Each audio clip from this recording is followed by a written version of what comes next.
अस्सलाम वालेकुम स्टूडेंट्स, मैं हूं आपका टीचर ज़ुबैर। स्टार्ट करते हैं अपना आज का लेसन। आज हम करने जा रहे हैं एक्सरसाइज 7A का क्वेश्चन नंबर 10। तो क्वेश्चन नंबर 10 में रीड कर लेता हूं।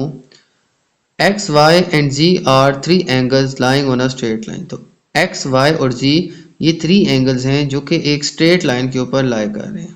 ठीक है, तो एक्स वाई जी ये थ्री एंगल्स हैं। ठीक है, एक्स वाई एंड जी ये तीन एंगल जो हैं ये एक स्ट्रेट लाइन के ऊपर लाई कर रहे हैं। ये हमारे पास एक स्ट्रेट लाइन है और इसके ऊपर बनने वाले 1, 2 एंड 3 ये तीन एंगल जो हैं ये हमें एक्स वाई और जी गिवन है। ठीक है, तो इस क्वेश्चन के दो पार्ट्स हैं। फर्स्ट क्वेश्चन में पूछा गया है if y equals to x plus z find the value of y, कि अगर y जो है वो इक्वल है x प्लस जी के तो आपने y की वैल्यू फाइंड करनी है। ठीक है, तो हमें सिचुएशन को यूँ गिवन है कि एक स्ट्रेट लाइन के ऊपर हमारे पास थ्री एडजेसेंट एंगल्स हैं। ठीक है, उनका नाम है एक्स वाई सी, यानी कि एक स्ट्रेट लाइन के ऊपर एक साथ आने वाले तीन एंगल्स हैं। ठीक है, 1, 2 एंड 3। ठीक है, एक को एक्स का नाम दे दिया, एक को वाई का, एक जी का। तो अब ये तीन एंगल जो हैं ये एक स्ट्रेट लाइन के ऊपर लाई कर रहे हैं। अब एक कंडीशन हमें ये दी गई है कि भाई y is equal to x plus G. अगर y इक्वल्स है एक्स प्लस जी के तो find the value of y, तो हमने y की वैल्यू फाइंड करनी है। ठीक है, ओके। तो सबसे पहले देखें स्ट्रेट लाइन के ऊपर जो बनने वाले एंगल्स होते हैं इनका सम जो है ये होता है 180 डिग्री। ठीक है, मैं रिपीट कर लेता हूँ। स्ट्रेट लाइन के ऊपर जो बनने वाले जो एंगल्स होते हैं उन सब का सम कितना होता है 180 डिग्री, यानी कि यहाँ से लेके यहाँ तक ये जितने भी एंगल्स हैं इन सब एंगल्स का जो सम है, यानी इनको जमा करें प्लस करें तो इनका आंसर आता है 180। ठीक है, क्योंकि स्ट्रेट लाइन का एंगल जो होता है वो 180 डिग्री होता है। तो एक्स वाई और जी इन तीनों एंगल्स को हम ऐड करें तो हमारे पास 180 डिग्री आएगा। ठीक है, तो ये हम लिख लेते हैं x plus y plus z equals to 180 degree. तो स्ट्रेट लाइन के ऊपर हमारे पास 180 डिग्री होता है। ठीक है, तो ये तीन एंगल्स हैं, तीनों को प्लस करेंगे तो टोटल 180 डिग्री आएगा। ठीक है, ओके। अब कंडीशन क्या है कि y equals to x plus G. ठीक है, तो हमने y फाइंड करना है, तो हम थोड़ा सा ना इसकी तरतीब चेंज करते हैं। पहले मैं लिख लेता हूँ x, ठीक है, फिर z, फिर y। ठीक है, x और g को मैंने इकट्ठा लिख लिया। ठीक है, इक्वल्स टू 180 डिग्री। तो अब देखें x प्लस जी, एक्स प्लस जी किसके इक्वल है, y के इक्वल है। मैं रिपीट कर लेता हूँ, यहाँ पे मैंने x और g को इकट्ठा लिख लिया है, y को मैंने साइड पे लिख लिया। ठीक है, तो x y z था, x g y कर दिया। ठीक है, तो तरतीब चेंज करने से कोई इशू नहीं होता। ठीक है, तो x और g को मैंने इकट्ठा लिख लिया। अब इन दोनों की रिप्लेसमेंट में क्या आ जाएगा, y आ जाएगा। तो x प्लस जी जो है इसकी जगह हम लिख लेंगे y प्लस एक y हमारे पास पहले से मौजूद है। ठीक है, और साथ में इक्वल्स टू 180 डिग्री। मैं रिपीट कर लेता हूँ, x प्लस जी की जगह, तो इन दोनों की जगह मैंने y लिख लिया। ठीक है, x प्लस जी की जगह मैंने y लिख लिया। ठीक है, बाकी ये y एज इट इज़ आ जाएगा। तो इन दोनों की जगह यानी x प्लस जी जो है, x प्लस जी जो है तो इसकी जगह मैंने y पुट कर लिया। ठीक है, तो यहाँ पे y पुट करने से क्या होगा, ये भी y हो गया, ये भी y होगा, तो y प्लस y आ जाएगा हमारे पास 2y इक्वल्स टू 180 डिग्री। अब y की वैल्यू फाइंड करनी है तो हम 2y है तो 2 को दोनों तरफ डिवाइड कर देंगे। ठीक है, मैं रिपीट कर लेता हूँ, हमने y की वैल्यू फाइंड करनी है, y के साथ 2 मल्टीप्लाई हो रहा है। इसको रिमूव करने के लिए दोनों तरफ हम 2 से डिवाइड करेंगे, तो 2 1 ज़ा 2 1 ज़ा 2 1 ज़ा एंड 2 9 ज़ा 18 एंड 0। तो हमारे पास आ जाएगा y इक्वल्स टू 90 डिग्री। ठीक है, तो ये आ जाएगा स्टूडेंट हमारे पास इसके पार्ट ए का आंसर। ठीक है, ओके, चलते हैं नेक्स्ट पार्ट की तरफ। ओके, तो चलते हैं नेक्स्ट पार्ट की तरफ। नेक्स्ट पार्ट में हमें क्वेश्चन गिवन है कि if x equals to Y equals to G, अगर ये कंडीशन हो गई है यानी x y z ये सारे इक्वल हो गए हैं, find the value of z, तो z की वैल्यू हमने फाइंड करनी है। ठीक है, मैं रिपीट करता हूँ, अगर हमारे पास अब x y z इक्वल हो गए हैं यानी कि ये जो तीन एंगल हैं ये बराबर हो गए हैं, तो हमने इसमें z की वैल्यू फाइंड करनी है। तो इन तीनों में z की वैल्यू क्या होगी ये हमने फाइंड करनी है। तो एक बात तो हमें पता है कि भाई स्ट्रेट लाइन के ऊपर एंगल्स कौन से होते हैं, 180 डिग्री। ठीक है, यानी x प्लस वाई प्लस जी इन तीनों को सम अप करेंगे तो 180 डिग्री ही आएगा। तो ये लाइन मैं रिपीट कर लेता हूँ कि x प्लस वाई प्लस जी, यानी कि ये तीनों एंगल्स जो हैं ये स्ट्रेट लाइन के ऊपर हैं, लिहाजा ये जितने भी हों इनको प्लस करेंगे तो हमारे पास 180 डिग्री ही आएगा। ठीक है, तो ये फार्मूला जो है ये मैंने रिपीट कर लिया। ओके, अब देखें तो हमारे पास कंडीशन क्या गिवन है कि एक्स वाई जी इक्वल है। तो एक्स y की जगह मैं z पुट कर लूँगा क्योंकि हमने z की वैल्यू फाइंड करनी है। तो यहाँ पे x y z के सारे इक्वल हैं, तो x और y की जगह भी मैं z पुट कर लूँगा यहाँ पे। ठीक है, मैं रिपीट कर लेता हूँ। यहाँ पे x और y था, इन दोनों की जगह मैंने z पुट कर दिया क्योंकि हमने z की वैल्यू फाइंड करनी है, तो इन दोनों की रिप्लेसमेंट में मैंने z लिख दिया। ठीक है, अब ये z कितना हो जाएगा 3z, 1z 1z 1z, ये तीनों प्लस होंगे तो आ जाएगा 3 टाइम्स दैट। ठीक है, तो यहाँ पे आ जाएगा 180 डिग्री। अब z की वैल्यू फाइंड करनी है, 3z से मल्टीप्लाई हो रहा है, इसको रिमूव करने के लिए हम दोनों तरफ डिवाइड कर देंगे। तो 3z divided by 3 equals to 180 divided by 3। तो 3 1 जा 3, 3 1 जा 3, तो z जो है वो कितने डिग्री एंगल आ जाएगा, देखें 3 1 जा 3 6 जा 18 एंड 0, तो हमारे पास 60 डिग्री जो है ये z की वैल्यू आ जाएगी। ठीक है, तो ये था स्टूडेंट हमारा इसका पार्ट भी। ठीक, इसमें हमें कंडीशन गिवन थी कि x y z अगर तमाम बराबर हो गए हैं, ठीक है, यानी ये तीनों एंगल इक्वल हो गए हैं, तो हमने z की वैल्यू फाइंड करनी है। अब ये सारे इक्वल हैं, तो y और x की जगह भी मैंने z पुट कर दिया। ठीक है, तो यहाँ पे हमने z की वैल्यू फाइंड करनी थी, लिहाजा x और y को मैंने z पुट कर लिए क्योंकि ये सारे इक्वल हैं। x की जगह भी z पुट कर देंगे, y की जगह भी z पुट कर देंगे, और z ऑलरेडी z है, तो z ये आ जाएगा 3 टाइम्स z। अब z फाइंड करना था, तो 3 को मैंने दोनों तरफ डिवाइड कर लिया, 3 1 जा 3, 3 6 जा 18 एंड 0, तो हमारे पास z की वैल्यू आ जाएगी 60। ठीक है, ओके, तो ये था स्टूडेंट क्वेश्चन नंबर 10। चलते हैं नेक्स्ट क्वेश्चन की तरफ। ओके, तो चलते हैं नेक्स्ट क्वेश्चन 11 की तरफ, और क्वेश्चन नंबर 11 मैं रीड कर लेता हूँ। In a figure DOB is a straight line. हमें एक फिगर गिवन है जिसमें हमारे पास DOB जो है ये एक स्ट्रेट लाइन है, यानी कि ये जो लाइन है DOB ये हमारे पास एक स्ट्रेट लाइन है। ठीक है, ये हमें क्वेश्चन में गिवन है।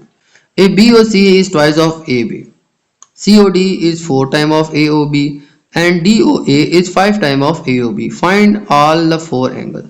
तो हमें इसमें कुछ कंडीशंस गिवन है। ठीक है, उन कंडीशन के अकॉर्डिंग जो है उसने कहा कि ये कुछ ट्वाइस हैं, कुछ 5 टाइम्स हैं।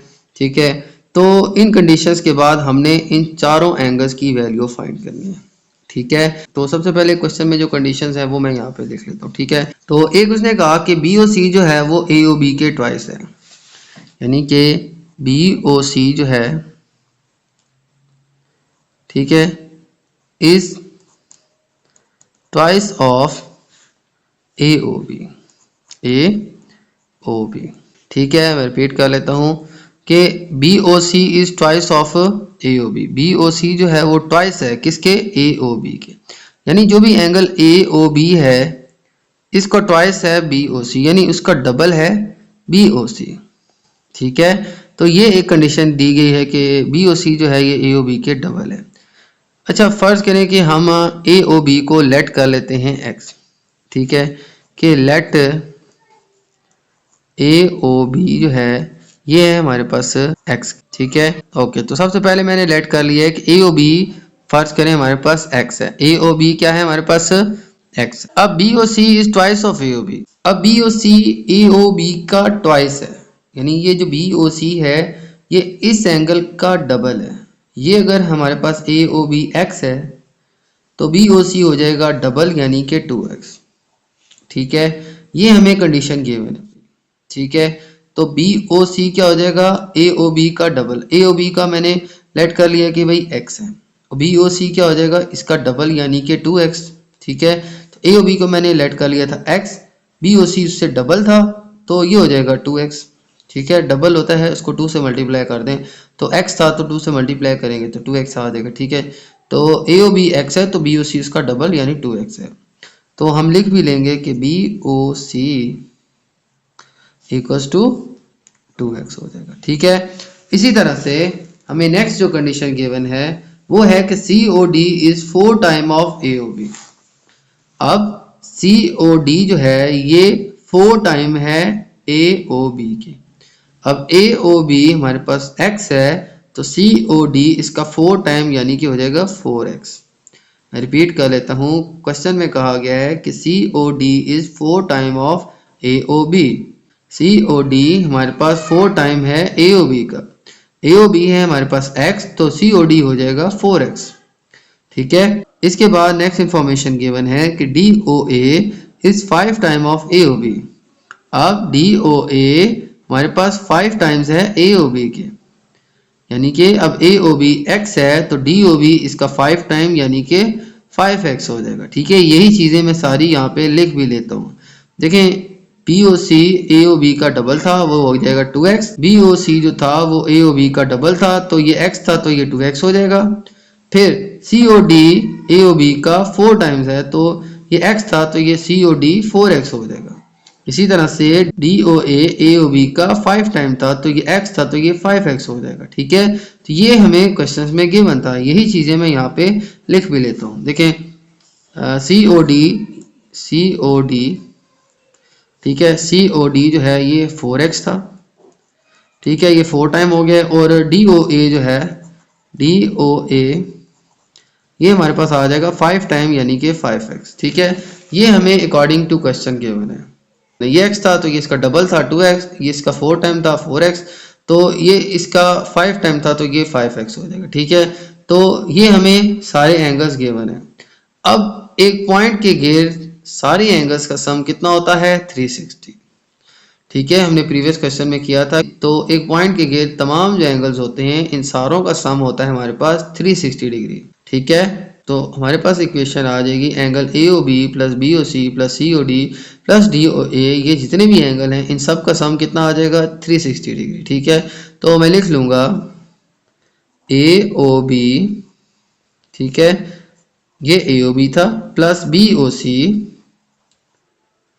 ठीक है, ये बी ओ सी हो गया हमारे पास, फिर प्लस सी ओ डी, ठीक है, C O D plus D O A, plus D O A. देखें, इस पॉइंट के घेर हमारे पास 4 एंगल्स बन रहे हैं, 1 2 3 4, इन सारों का मैंने नाम लिख दिया। ठीक है, इन सारों को हम ऐड करें तो टोटल बनता है हमारे पास 360 डिग्री।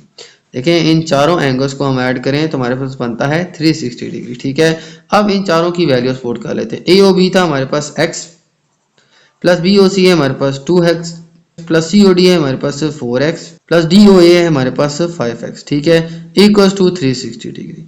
अब ये सारी एक्स एक्स वाली टर्म्स हैं, लाइक टर्म्स हैं, ये सारी ऐड हो रही हैं, इन सबको ऐड कर देंगे तो 1 + 2 3, 3 and 4 7, 7 and 5 हमारे पास आ जाएगा 12x।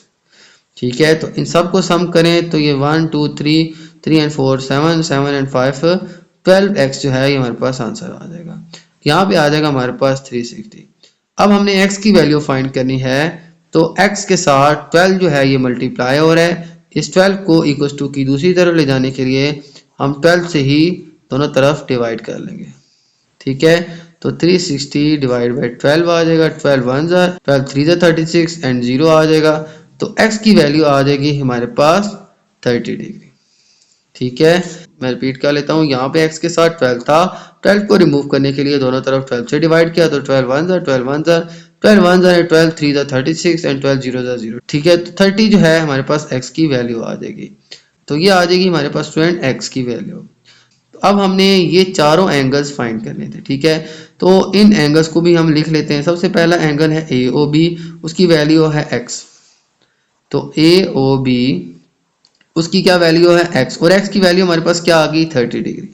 तो ए ओ बी आ जाएगा हमारे पास 30 डिग्री। ठीक है, इसके बाद देखें तो सेकेंड एंगल है हमारे पास बी ओ सी।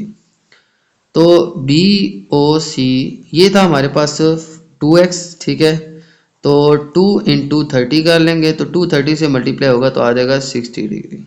ठीक है, मैं रिपीट कर लेता हूँ, बी ओ सी था हमारे पास 2x, तो 2 और x 2 और मल्टीप्लाई 30 करेंगे तो आ जाएगा हमारे पास 60 डिग्री। ओके, इसके बाद देखें तो हमारे पास है सी ओ डी। तो सी ओ डी जो हमारा एंगल था वो था 4 टाइम x, तो 4 × x यानी कि 30 आ जाएगा हमारे पास, 4 3 12 एंड 0 यानी 120 आ जाएगा। ठीक है, 34 120।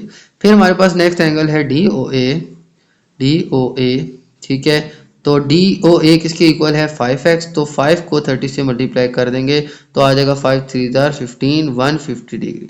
तो इस तरह से हमारे पास स्टूडेंट्स 30 60 120 एंड 150, तो इन सारे एंगल्स की वैल्यू आ जाएगी। ठीक है, तो ये था स्टूडेंट हमारे पास क्वेश्चन नंबर 11। ओके, तो ये थे स्टूडेंट्स आज के हमारे क्वेश्चंस। उम्मीद है आपको तमाम क्वेश्चन समझ आ गए होंगे। तो मेरी वीडियो अच्छी लगे तो मेरी वीडियो को लाइक कर दीजिएगा, मेरे चैनल को सब्सक्राइब कर दीजिएगा और ये वीडियो अपने बाकी दोस्तों के साथ भी शेयर कर दीजिएगा। इजाज़त चाहता हूँ आपसे, अल्लाह हाफिज़।